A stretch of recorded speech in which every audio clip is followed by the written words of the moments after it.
Ok, buenos días. El día de hoy estamos en la sesión número 8, 22 de julio, y vamos a iniciar esta sesión revisando la tarea.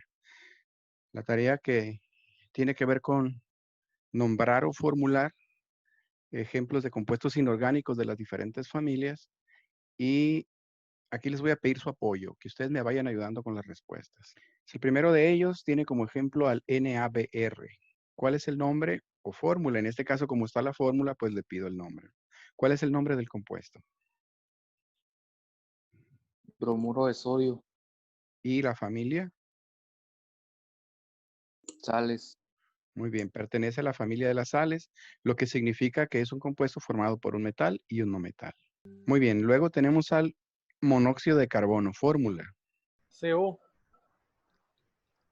El monóxido de carbono, CO, y tenemos que su fórmula es, o su familia es Anhídridos. anhídridos. Muy bien. Muy bien, es la combinación de dos no metales.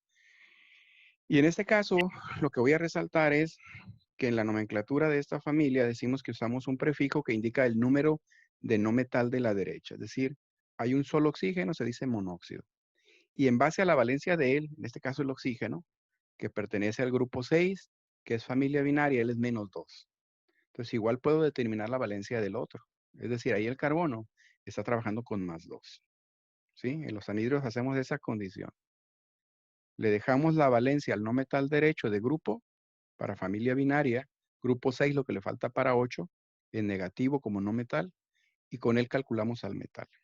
El siguiente, BaOH2. Hidróxido de bario. Muy bien, hidróxido de bario. Y luego, en este caso decimos que el hidróxido de bario está trabajando con el bario. Bueno, el bario tiene una valencia única. ¿Cuál es su valencia? De +2. Que pertenece al grupo 2A, igual que el berilio, calcio, magnesio, bario, estroncio, todos ellos tienen valencia única +2. Y eso es lo que va a pasar cuando tenemos un hidróxido, que de hecho es la familia, cuando tenemos un hidróxido cuyo metal tiene una valencia diferente de 1, es decir, +2, +3, +4, es la que vamos a observar fuera de paréntesis. El que sigue, óxido de bario, fórmula del óxido de bario.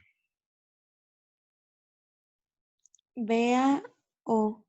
Muy bien, ya que el bario es +2 y el oxígeno -2, pues la proporción de combinación es 1:1. Muy bien, son óxidos. El que sigue, tetracloruro de carbono, fórmula. CCl4. Ajá, que sería el carbono con el cloro, pero hay 4 cloros. Muy bien, entonces la familia, ¿a qué familia pertenece este compuesto? Anhídridos. Anhídridos. Es la combinación de dos no metales. Y cuando tenemos un anhídrido empezamos con el prefijo que indica el número de no metales de la derecha, que en este caso es el prefijo tetra. Y lo mencionamos como si fuera una sal, cloruro. Muy bien, el número 6. H2SE. Así es. Al igual que el azufre, el selenio es del grupo 6, su simbología es Ce.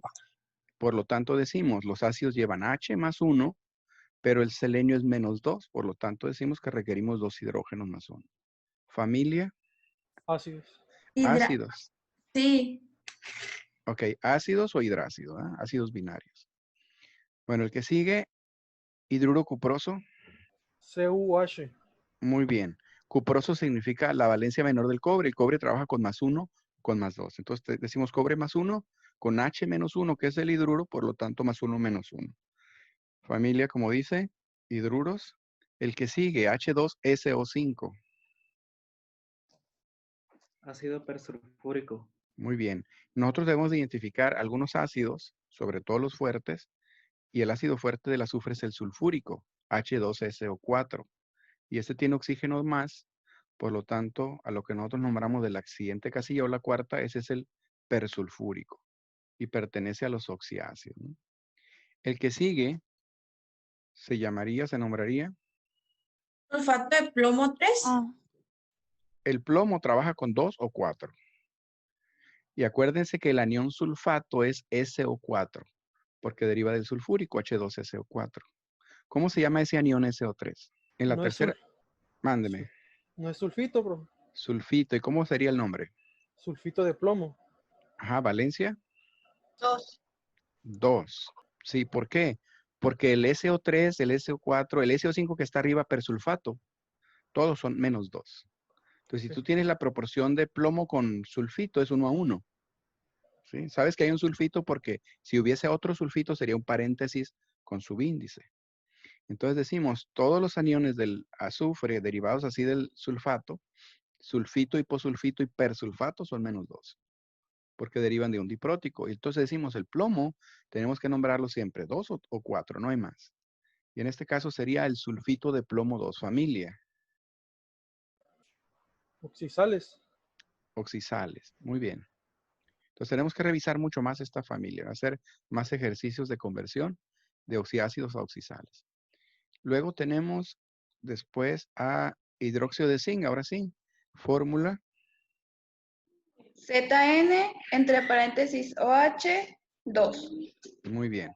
Del zinc trabaja al igual que los del grupo 2, valencia más 2. Y sería un hidróxido. El número 11, yoduro de aluminio. AlI3. Muy bien. El aluminio siempre más 3 y el yodo menos 1. Entonces, al hacer el cruce, la valencia del aluminio pasa con el yoduro. Y la familia, Sales. muy bien, metal con no metal. El siguiente, el número 12, ¿cómo se llama? Ácido sulfídrico. Muy bien. Decimos que los ácidos empiezan con H, este es un ácido binario, y le damos la terminación hídrico. El ácido del azufre, pues ácido sulfídrico. Entendiendo que sulf es la raíz de azufre. Y la familia son ácidos o hidrácidos. El que sigue, Óxido ferroso. muy bien, u óxido de fierro 2, ¿verdad? Más 2 y menos 2, óxido de fierro 2. Muy bien, sería un óxido. El que sigue. Ácido bromídrico. Otra vez tenemos, empieza con H, es un ácido, y es binario, termina con hídrido. Si no lleva oxígeno, va a llevar terminación hídrico. Muy bien, ácido bromídrico es un ácido. El que sigue, HI. HI, muy bien.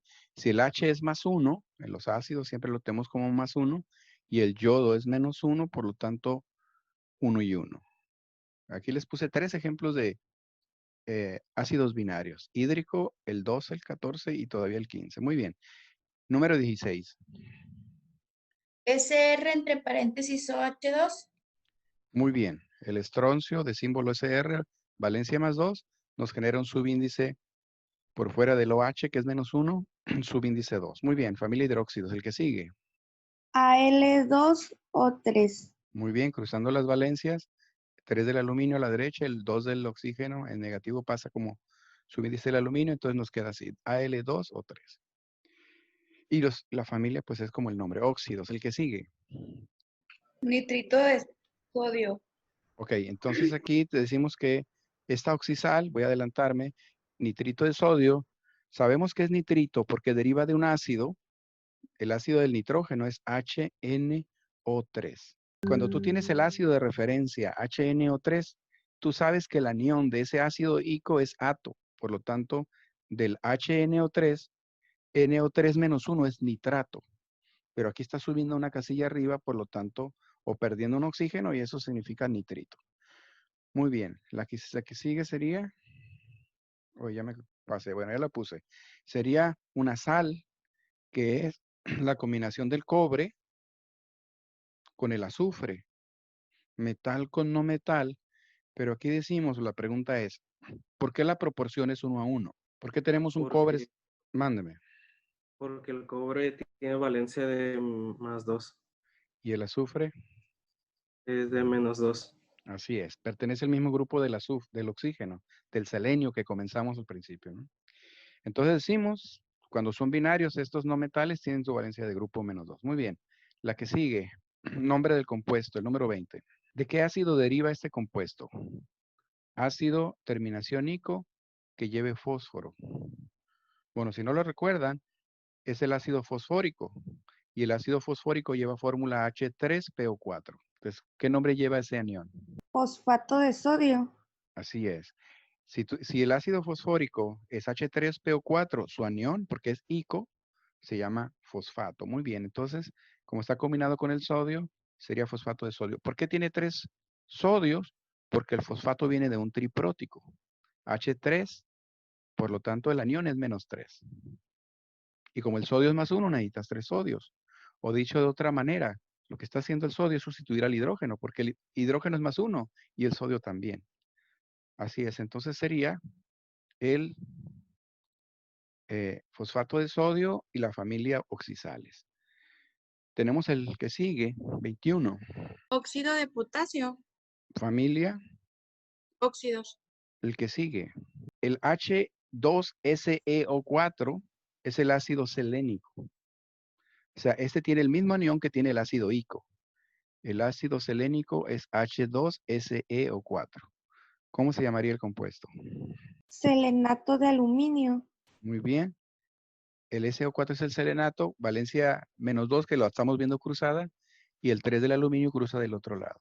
Entonces es el caso en las familias, en este caso oxisal, donde vemos que si tenemos que cruzar la valencia del metal hacia el anión, tenemos que usar paréntesis. El anión selenato tiene que repetirse 3 veces. Muy bien, el que sigue, pentafluoruro de fósforo. F5. Muy bien. Lo que hay que hacer aquí es no confundir que pentafluoruro, el flúor es F y el fósforo es P, ¿no? Muchas veces confunden al fósforo con el flúor. Familia.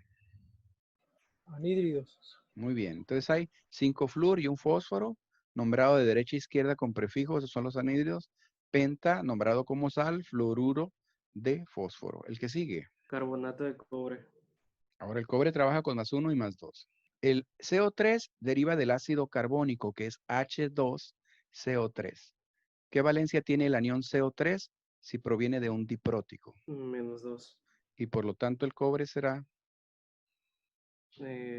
Carbonato de cobre 2. muy bien. El cobre es +2 y el carbonato es -2. Muy bien. Y familia, Oxisal. muy bien, oxisales. Carbonato de calcio, ya tenemos arriba el anión carbonato. ¿Qué valencia tiene el calcio? Y pertenece al grupo 2A. +2. 2. ¿Cuál será la fórmula del carbonato de calcio? CaCO3. Muy bien, también oxisal. Este es uno de los ejemplos comunes en la naturaleza. El carbonato de calcio, la piedra caliza, el mármol. Cuando escuchamos esos tipos de nombres, materiales térreos, del suelo, de las rocas, entonces decimos que este es uno de los más abundantes, ¿no? Es la base más abundante que hay. Entonces, de hecho, tiene un nombre medio chistoso, CaCO3. Ese hay que saberlo. Hay que saber que el carbonato es CO3-2. Y se parece al 24 porque el cobre está trabajando con +2, pues el calcio también es +2. Bueno, entonces los últimos 5. Ácido perfluórico. Familia de este ácido. Oxiácidos. Oxiácidos. ¿Por qué decimos que no es un ácido o hidrácido?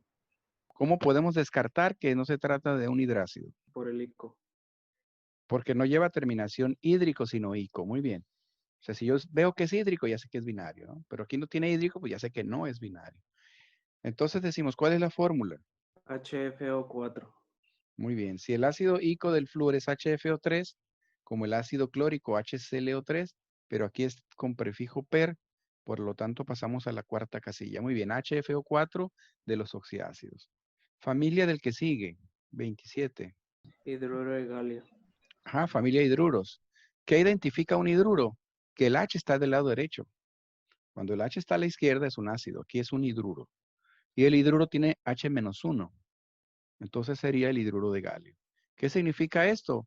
Si tú no sabes la valencia del galio, pero sí la del hidrógeno del hidruro, decimos que ese 3 viene del galio, por lo tanto es galio +3. La que sigue, familia. Oxiácidos. Ahora sí, profe. Así es, oxiácido. Sin nombre de ese oxiácido. Ácido fosfórico.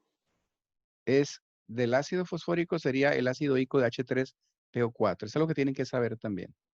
Los ácidos ico más comunes, el HClO3, ácido clórico, HNO3, ácido nítrico, H3PO4 fosfórico. Esta es una celda por debajo del fosfórico. Ácido perfosfórico. Así es, también un oxiácido. Luego decimos trióxido de azufre, familia.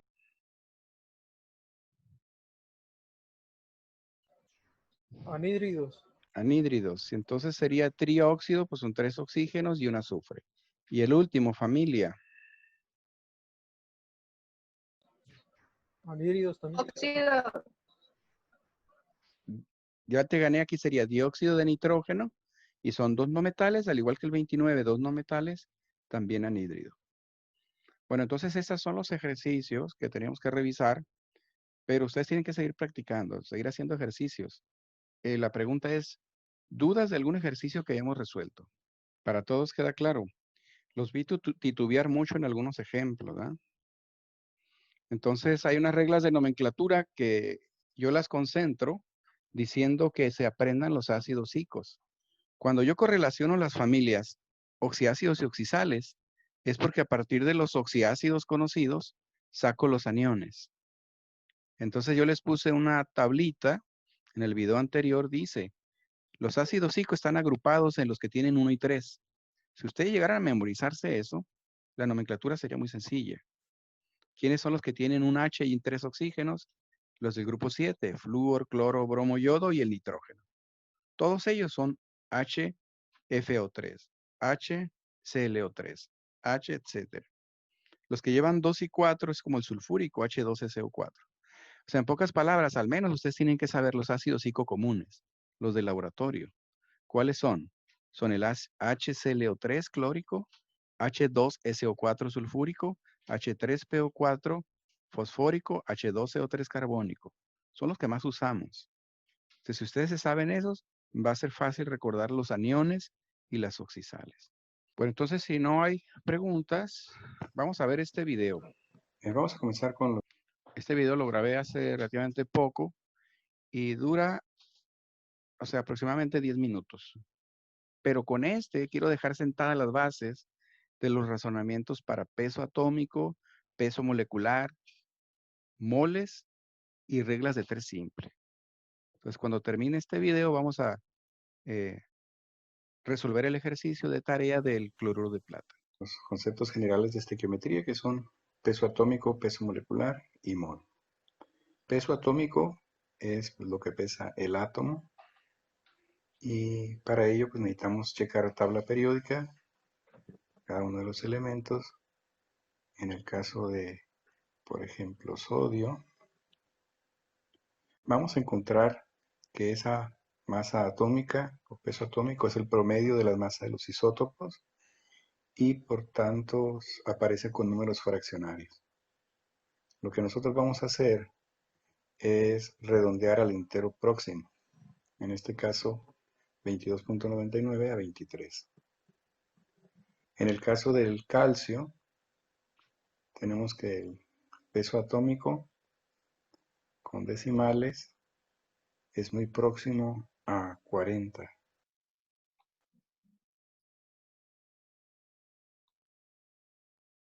Redondear al entero próximo, en este caso 22.99 a 23. En el caso del calcio, tenemos que el peso atómico con decimales es muy próximo a 40. Por lo tanto, en los cálculos de estequiometría expresaremos 40, su peso atómico en unidades de masa atómica. Asimismo, en el caso del hidrógeno, cuyo peso atómico es muy próximo a la unidad o ligeramente superior, entonces lo aproximamos a 1. Hay otros casos donde, aquí tenemos el caso del fierro, el peso atómico registrado en tabla periódica, que podemos ver aquí, es aproximadamente 56, el entero próximo sería 56. Pero les digo, hay otros casos en los cuales los pesos atómicos no están tan cerca del entero inferior o superior. Pues en este caso lo aproximaríamos al punto 5.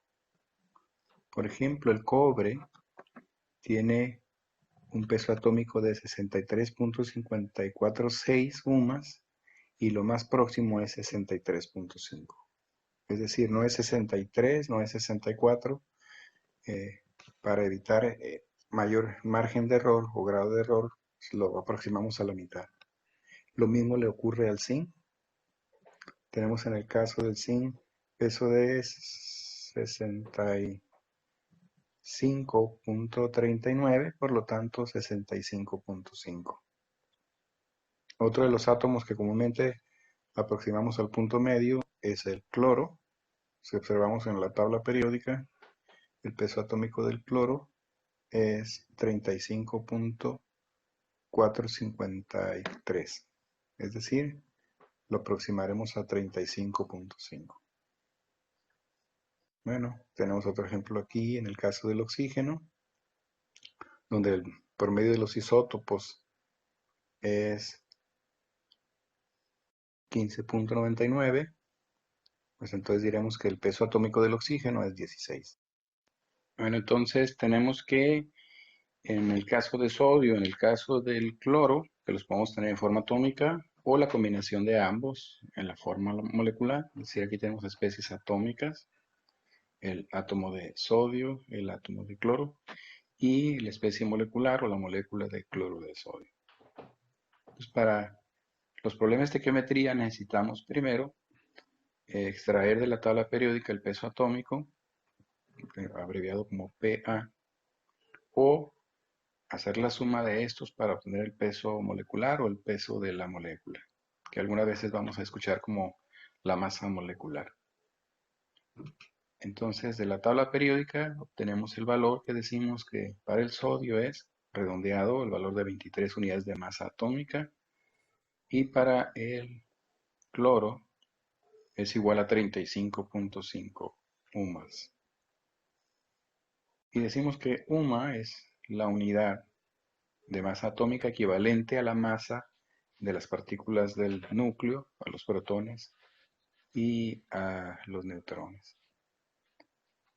En el caso de la molécula, el peso molecular de cloro de sodio es igual a la sumatoria de los pesos atómicos que aparecen en la fórmula. Es decir, peso atómico de sodio más peso atómico del cloro, que en este caso es igual a la suma de 23 más 35.5, que nos da un total de 58.5 unidades de masa atómica.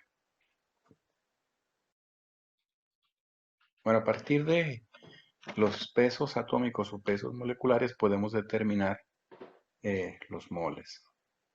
Bueno, ¿qué es un mol? Un mol es el peso molecular de una sustancia expresado en gramos.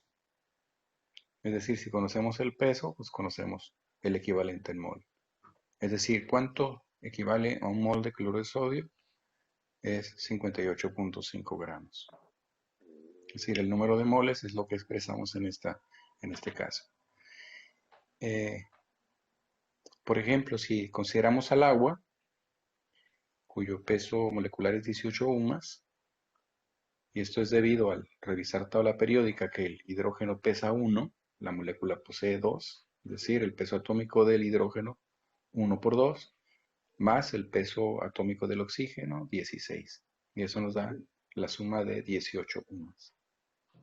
Entonces, decimos que, por lo tanto, que nos expresado en gramos igual al peso molecular, y decimos que un mol de agua es igual a 18 gramos.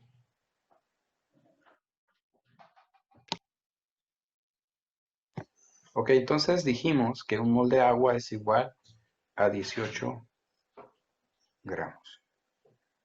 Ok, con este dato, con esta equivalencia, podemos hacer cálculos que relacionen los moles con los gramos.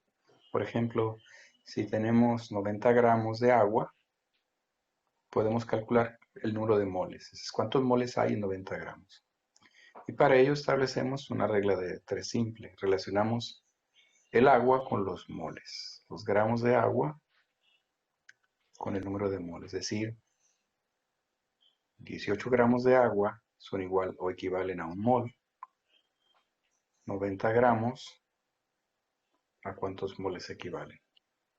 Pues multiplicando la diagonal completa, dividiendo entre el opuesto a la X, que en este caso es 18, tenemos que la ecuación sería 90 gramos por un mol dividido entre 18 gramos. Y aquí vemos que la multiplicación de 90 por 1 entre 18 es igual a 5. Es decir, 90 gramos de agua equivalen a 5 moles. Otra manera de plantear exactamente la misma situación o calcular el número de moles, bueno, para empezar, moles está representado por la N minúscula. Es usando esta ecuación, es relacionando los gramos entre lo que pesa la especie. Es decir, 90 gramos, los gramos que tenemos, entre el peso molecular del agua. Pues en este caso la fórmula es adimensional, es decir, las unidades no interesan, solamente dividimos la unidad, el número, la parte numérica, 90 entre 18 y nos da los 5 moles. Bueno, iniciamos con estequiometría de reacciones. Aquí tenemos en este caso la formación de agua a partir de hidrógeno y oxígeno. Lo primero que tenemos que hacer siempre en estos cálculos de reacciones es balancear la reacción. Entonces tenemos estos números, los coeficientes llamados factores estequiométricos o la relación molar en la reacción. Para empezar necesitamos saber el peso de las especies, reactivos y productos. El peso molecular del hidrógeno, lo que pesa un hidrógeno por 2, 1 por 2, 2 UMAS. Lo que pesa el oxígeno es 16 por 2, 32 UMAS. Y el peso molecular del agua, lo que pesan 2 hidrógenos, 1 por 2, 2, más lo que pesa el oxígeno 16, nos da 18 UMAS. Bueno, expresado en gramos, decimos que un mol son 2 gramos. En el oxígeno un mol son 32 gramos. Y el oxígeno, el agua, un mol son 18 gramos. Entonces, estableciendo o multiplicando por esos factores, 2 moles pues, equivalen a 2 por 2, 4 gramos. En el caso del oxígeno es un mol, son 32 gramos. Y en el caso del agua son 2 moles, 2 por 18, que es lo que pesa el agua, 36 gramos. Es importante aquí hacer notar que la suma de las masas de los reactivos es igual a la masa de los productos, la ley de la conservación de la masa de Lavoisier. Bueno, a partir de estas relaciones, nosotros podemos hacer cualquier cálculo estequiométrico en masa. Por ejemplo, ¿cuántos gramos de agua se producen a partir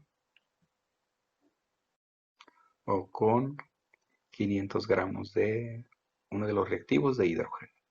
Aquí lo importante es de saber que esos coeficientes ya no se vuelven a usar. Tenemos la relación en masa, que la tenemos en la parte de arriba, que nos establecen esa relación. Gramos teóricos de hidrógeno producen 4 gramos, 36 gramos de agua. Entonces aquí planteamos en el segundo renglón el problema, 500 gramos de hidrógeno, ¿cuántos gramos de agua se producen? Entonces decimos que hay que multiplicar esta diagonal, 500 gramos por 36 gramos, y dividir siempre entre el opuesto a la x, entre 4. Y esto es igual. Bueno, es importante saber que estamos usando una cantidad mayor a la teórica, por lo tanto el número va a ser mucho más grande. Tenemos 500 por 36 entre 4 igual a 4.500 gramos de agua. Pues como lo mencionamos, la relación que guardan los gramos de reactivos y productos nos ayudan a calcular cualquier cantidad. Entonces, nosotros buscamos los gramos de agua producido, decimos que multiplicamos 500 por 36 entre 4 y eso nos da un valor de 4.500 gramos. Por ejemplo, si nosotros ocupamos los gramos de oxígeno para la reacción, dice 4 gramos reaccionan con 32, 500 con cuánto, establecemos la misma relación, 500 por 32 entre 4. Entonces, de esta manera, tenemos que el cálculo sería, determinamos que 500 por 32 entre 4 nos da el número de gramos de oxígeno. Es decir, con esta relación o regla de 3 podemos calcular cualquiera de las especies. Hay una de las cosas que estamos viendo ahí es que tanto en la parte superior como en la parte inferior vemos que las sumatorias en masa son iguales. Es decir, teóricamente, los 2 moles de hidrógeno, 4 gramos, más el mol de oxígeno, 32 gramos, nos da 36, que son los 2 moles de agua. Y en la parte inferior también tenemos que los 500 gramos que reaccionaron con 4000 gramos, pues nos dan el total de agua, que son 4500. La lógica de la estequiometría es muy sencilla. Pero yo lo que invito para el ejercicio de la sesión anterior era hacerlo como factor de conversión. Entonces voy a ver qué parte de la presentación en PowerPoint tengo, a ver dónde nos quedamos. Entonces tengo en esta parte precisamente la tarea. La segunda parte de la tarea correspondía a la reacción de doble desplazamiento, que de hecho es una prueba bien común en volumetría de precipitación, en la cual nosotros podemos identificar iones cloruros. Lo definimos como el método de Moore. Si nosotros tenemos iones cloruros, no importando la fuente, y agregamos la oxisal nitrato de plata, inmediatamente la plata se combina con el cloruro y precipita. Es un precipitado de color blanco, un blanco lechoso. Y en este caso, la oxisal de sodio, nitrato de sodio, pues queda en solución. Entonces, con respecto al video, el planteamiento de la tarea era este. Si nosotros partimos de 0.5 gramos de nitrato de plata, ¿cuál es la cantidad que vamos a obtener de cloruro de plata? Ok, el ejercicio consistía en lo siguiente. Si la reacción es la reacción de doble desplazamiento, cloruro de sodio con nitrato de plata, que produce cloruro de plata y nitrato de sodio.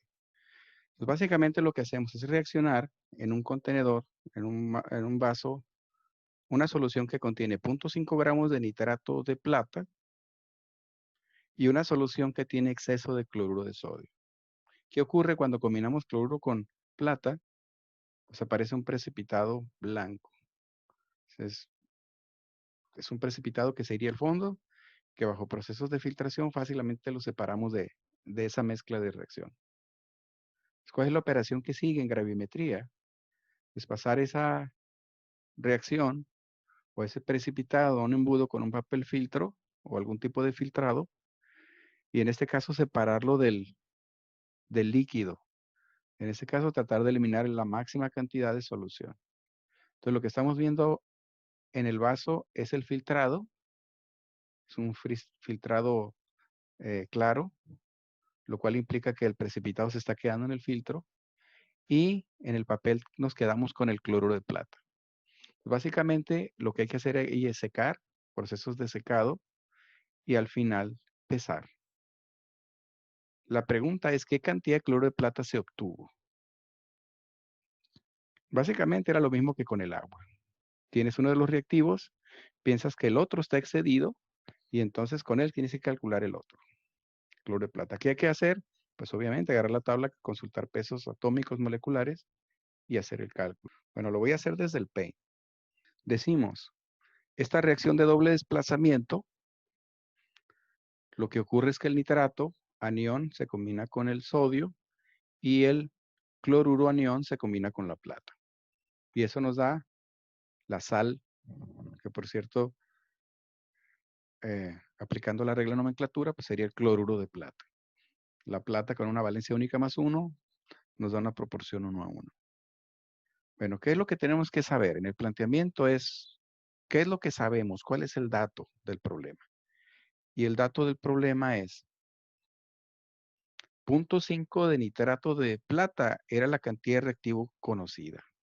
Entonces partimos de eso. La recomendación es usar una fracción. Esa cantidad yo la divido entre 1 y sigue siendo la misma. Esa cantidad yo quiero convertirla en gramos de cloruro de plata, gramos de producto de interés. ¿Sí? Obviamente en el secado yo voy a poder corroborar cuánto tuve, pero si teóricamente yo espero y al final yo peso, yo puedo saber que obtuve tanto porcentaje o un rendimiento. Si obtuve lo que teóricamente se supone, pues va a ser el rendimiento al 100%. Entonces, básicamente ese es el detalle. Hacer un comparativo entre lo teórico y lo práctico. Entonces, ¿qué tenemos que hacer como primer paso? Es tratar de cancelar gramos e irnos a moles de nitrato de plata. Entonces, yo necesito el factor de conversión que relaciona moles con gramos. ¿Qué necesito cancelar? gramos de nitrato de plata. Y el factor que me lo cancela son un mol de nitrato de plata, son 169.9 gramos de nitrato de plata. Cancelo gramos y transformo a moles. Y no, generalmente como segundo factor de conversión es las relaciones que tienes entre las especies de interés. ¿Quiénes son las especies de interés? El reactivo nitrato de plata y el producto cloro de plata. Es decir, en la siguiente etapa tenemos que para cancelar moles de nitrato de plata y quedarnos con moles de cloro de plata, tenemos una relación estequiométrica o molar 1 a 1.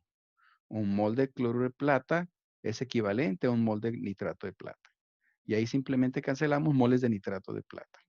Y como último paso necesitamos convertir moles a gramos. ¿Cuánto es un mol de cloro de plata? 143.3 gramos.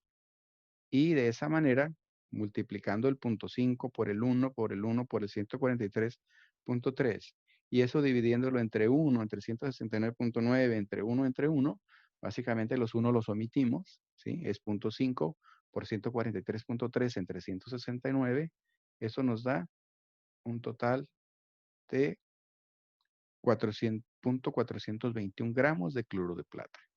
Y por lo tanto, esa sería la respuesta. Los pesos atómicos, les decía, pues yo uso generalmente en inglés, pero debe estar en español también. ¿Cuánto pesa el cloro de plata? Hice aquí 143.3. ¿Cuánto pesa el nitrato de plata? Si no quieren ir a la tabla y usar con más detalle las decimales, pues pesa 169.9. Bueno, etcétera. Entonces, de esa manera, yo saqué aquí los equivalentes moles, los gramos que son los moles, y de esa manera hacemos el cálculo. Si la respuesta es 0.421 gramos. Bueno, entonces, con eso resolvimos ya la tarea, 0.421 gramos de cloro de plata. Bueno, a partir de este momento, voy a explicar dos ideas de los cálculos comunes en estequiometría. Y la primera es esta, que es normalmente cómo hacemos las reacciones en química.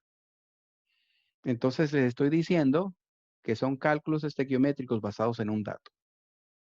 Y si los otros reactivos van en exceso, es básicamente lo que acabo de explicar con la precipitación del cloro de plata. Entonces, imagínense que queremos hacer desayuno. ¿Sí? En este caso está un sartén en la parte inferior que dice que tiene huevo y que tiene papas. Y luego el planteamiento de lo que estoy haciendo es tratando de ilustrar con esta analogía, ¿sí? Con un desayuno de huevo con papas o papas con huevo. En este caso decimos, si nosotros asumimos, para entender este principio, este razonamiento, que tú puedes hacer un desayuno para una persona usando 2 huevos y una papa, pues en teoría dices aproximadamente para 5 personas, pues serían 10 huevos y la mitad de papas serían 5 papas. Entonces, si tú vas a hacer el desayuno y resulta que estás en un lugar como ustedes, en el campo, donde hay muchas arpillas con papas, o están muy cerca de alguien que tiene papas, o ustedes tienen muchos kilos de papas, sobre todo en estas temporadas, entonces dices, tú no te preocupas por las papas, tú sabes que hay papas, pero solamente tienes 10 huevos, ¿sí? Entonces tú vas a hacer los cálculos en función de lo que sabes que tienes menos. Y ese es el dato. En el caso de las papas lo tenemos como ejemplo de los reactivos excedidos. Dices, ¿cuántos desayunos puedo hacer si en promedio para una persona son 2 huevos y una papa? Pues eso es lo que alcanzarías a hacer, según la costumbre, es desayuno para 5 personas. Y obviamente te gastaría los 10 huevos y consumirías 5 papas. Es algo así como la limitación también, el limitante, ¿no? Pero aquí no lo estamos viendo como cálculo de reactivo limitante, aquí lo estamos viendo como el dato conocido y el otro no interesa. ¿Por qué? Porque lo tienes en exceso. De él no te preocupas. Entonces decimos que cuando nosotros usamos ese razonamiento, por ejemplo, en esta reacción de neutralización, nosotros tenemos el hidróxido de sodio, un álcali, una base, que reacciona con el ácido clorhídrico, un ácido fuerte, para darnos la sal, cloro de sodio y agua. ¿Por qué le llamamos neutralización? Porque la base que es de pH arriba de 7, el ácido que tiene pH bajo de 7, pues se neutralizan y por lo tanto el pH es neutro. Entonces decimos, esta reacción de neutralización se caracteriza, bueno, por estar ya balanceada en una relación molar 1 a 1. Todo está 1 a 1. Ocupamos un mol de hidróxido de sodio, un mol de ácido clorhídrico, nos genera un mol de cloro de sodio y un mol de agua. Porque estamos visualizando un sodio a ambos lados, un cloro a ambos lados, 2 hidrógenos y un oxígeno. Entonces decimos, una vez que establecemos esa reacción balanceada, ponemos los equivalentes gramos, que sería un mol de hidróxido de sodio 40 gramos, un mol de ácido clorhídrico 36.5, un mol de sal 58.5 y un mol de agua 18. Y luego marcamos el problema. Y el problema es decir, si yo tengo 20 gramos de hidróxido de sodio, y luego viene la pregunta, ese es el dato conocido. ¿Qué cantidad generalmente nos interesa un producto? ¿Qué cantidad de los productos te interesa calcular o cuál producto? A alguien le puede interesar cloro de sodio, pero nosotros vamos a asumir que queremos saber la cantidad de agua. De entrada o de inicio, no nos importa el ácido clorhídrico, pero ¿qué implica eso? Que lo tengo excedido. Que lo que me está limitando en este caso o lo que me está definiendo la reacción es el dato conocido. Vamos a agregar tanto ácido clorhídrico como se necesite. Entonces la pregunta sería, ¿cuántos gramos de agua se producen a partir de esos 20 gramos? El razonamiento aquí, por eso me interesa esta parte, es, si teóricamente 40 te producen 18, ahora tú en la práctica quieres usar la mitad del mol, es decir, 20 gramos. Por lo tanto, no necesitas ni calculadora. La cantidad que vas a producir de agua también es la mitad, porque usaste la mitad de hidróxido. Es decir, la respuesta sería 9 gramos. Pero si planteamos la regla de 3 simple, sería 20 por 18 entre 40. La relación que hacemos es entre hidróxido de sodio y agua. Y el opuesto a la X es el 40. Es decir, la respuesta, que la podemos razonar directamente sin calculadora, es 9 gramos. O, para la misma reacción, si nosotros partimos de esas relaciones molares, o las expresiones de moles en gramos, y ahora yo quiero saber cuánto hidróxido necesito para producir esta cantidad de agua, y entonces yo hago el planteamiento al revés, busco el reactivo, ¿no? Pero con un solo dato conocido, que en este caso sería el agua, aunque no fuera el reactivo, ¿no? Aquí también el razonamiento es, quiero obtener el doble de lo que en teoría se produce cuando tienes un mol. Pues también vas a requerir el doble del hidróxido de sodio que ocupas cuando tienes la relación 1 a 1. Es decir, en otras palabras, haciendo la regla de 3 simple, tenemos 40 por 36 entre 18 y eso nos daría 80 gramos de hidróxido de sodio. Muy bien, el otro concepto es el concepto de reactivo limitante. Y aquí me gustaría mucho que pusieran atención porque también es un tipo de ejercicios o problemas donde batallan. Entonces decimos, ¿qué es el reactivo limitante? En este caso, el mejor ejemplo es que para preparar hot dogs, como están viendo por ahí. Si nosotros tenemos una cantidad de pan y una cantidad de salchichas, o sea, aunque no es el mejor pan para usar para un hot dog, pues tengo el ejemplo de los medianoches Bimbo. Supongo que compraste una bolsa con 8 panes y compraste un paquete de salchichas con 12. Bueno, asumiendo que vas a preparar hot dogs con una sola salchicha, decimos, ¿cuántos hot dogs puedes preparar? Pues los panes te van a limitar y lo máximo que pudieras preparar serían 8 hot dogs. O inclusive dices, no, pues yo los quiero con doble salchicha. Y si todos los hot dogs con doble salchicha, pues solamente se te alcanzaría para 6 y te sobrarían panes, ¿no? Tú defines la manera o la proporción de lo que quieres preparar, pero en el primer planteamiento decimos, si nosotros vamos a preparar hot dogs con una sola salchicha, quien me limita para la preparación de hot dogs serían los panes. Solamente puedo preparar 8 hot dogs. Ese es el concepto de reactivo limitante. Bueno, para ilustrar esto voy a usar el siguiente video. Just like atoms, many molecules also exist in families which have similar chemical properties. One of the ones that you're a little bit familiar with are the hydrocarbons, which are combinations of carbon and hydrogen. We know them because they burn in the presence of oxygen to make water and carbon dioxide. The one that you're most familiar with is gasoline, which is primarily composed of octane, a chain of 8 carbons. You probably also know about propane that you would use in a barbecue or when you're camping, that's 3 carbons, or methane that you use in natural gas.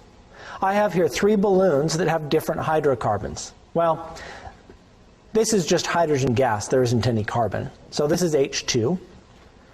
My light blue balloon is ethane. That's 2 carbons with 6 hydrogens attached. And finally, my dark blue balloon is butane. That's 4 carbons with 10 hydrogens. Anything with more than 4 carbons is a liquid at room temperature. You notice some interesting differences right away. My hydrogen is lighter than air. It floats. While my ethane and butane are both heavier than air, they sink. We'll move them off to the side and let them react with oxygen, in the case of hydrogen, to form water. I'll begin by lighting my torch. When the flame hits the balloon, it will pop the balloon, the gas will mix with the oxygen in the air, and we'll get a flame. So here's hydrogen burning. A fairly loud bang, but very little flame. We can compare that now to the burning of our ethane balloon. Ethane has more atoms in it. There are more bonds breaking and forming during the reaction, and therefore more energy will be released during our combustion. Much quieter, a slower reaction, but a much larger flame. We'll finish with our butane. Butane has 4 carbons and 10 hydrogens, so there are even more bonds breaking and forming. Our largest molecules give us the most energy when they burn.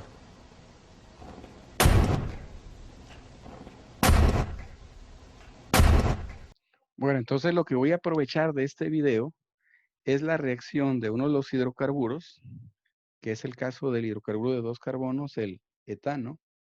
Y lo que vamos a ver aquí en esta reacción es que el combustible y el hidrocarburo, compuestos de carbono e hidrógeno, reaccionan con oxígeno, producen CO2, agua, pero lo que ustedes veían ahí más drásticamente es la energía, la flama, la llama. Para fines de cálculos, nos vamos a olvidar la energía y solamente vamos a referirnos a los reactantes, a los productos, a los moles. Entonces, partiendo de esa reacción, decimos que 2 moles de etano reaccionan con 7 moles de oxígeno y que el producto de la reacción es 4 moles de CO2 y 6 de agua. Y ahí tenemos, en base a los cálculos, que 2 moles de etano son 60 gramos, que 7 moles de oxígeno son 224 gramos, que 4 moles de CO2, cada mol son 44 gramos, por lo tanto multiplicamos por 4, 176, y 6 moles de agua, es 18 por 6, nos da lo que resta. La suma de reactivos y productos pues, es la misma. En este caso, 284 gramos. Partiendo de la reacción balanceada, nosotros hacemos el planteamiento del problema. Decimos, si tú combinas 6 gramos, ahora es el planteamiento real en la práctica, 6 gramos de etano y 20 gramos de oxígeno, ¿cuál de ellos es el limitante? ¿Cuál de ellos se termina primero? Entonces, la recomendación para este tipo de cálculos es la siguiente. Entonces, vas a seleccionar uno de los productos, tenemos CO2 y agua, y en base a él vas a calcular cuánto se produce. ¿Cuánto se produce? En este caso vamos a tomar al agua con cada uno de los reactivos. Por eso establecemos 3 renglones en la tabla. Decimos, si tú tienes 6 gramos, ¿cuánto produces de agua? ¿Qué haríamos? Multiplicar 6 por 108 entre 60. Nos referimos al 6, que son los gramos de reactivo, por los 108, que son 6 moles, entre los 60 gramos, que son 2 moles. Y eso nos da 10.8 gramos de agua. Luego hacemos el planteamiento del otro reactivo del problema. Decimos, si tenemos 20 gramos de oxígeno, ¿cuánto se produce de agua? Ahora el problema está planteado donde decimos, 20 multiplica a 108 y lo dividimos entre 224. Las especies relacionadas ahora son el oxígeno y el agua. Y en el cálculo, usando las reglas de 3, tenemos que obtenemos 9.6 gramos de agua. ¿Qué significa? Que el reactivo que produce menos agua, en este caso el producto de comparación, es el oxígeno. Él es el reactivo limitante. Entonces sabemos que él se va a consumir y ya ahora con esos 20 gramos podemos calcular los gramos que vamos a ocupar del etano. Establecemos ahora una relación entre etano y oxígeno y decimos 20 multiplica 60 y divide entre 224. Eso nos indica que la cantidad de etano utilizado son 5.35 gramos. Pero más que las cantidades, lo más importante del problema es cuál de los dos reactivos es el limitante. La respuesta es el oxígeno. ¿Captaron la idea?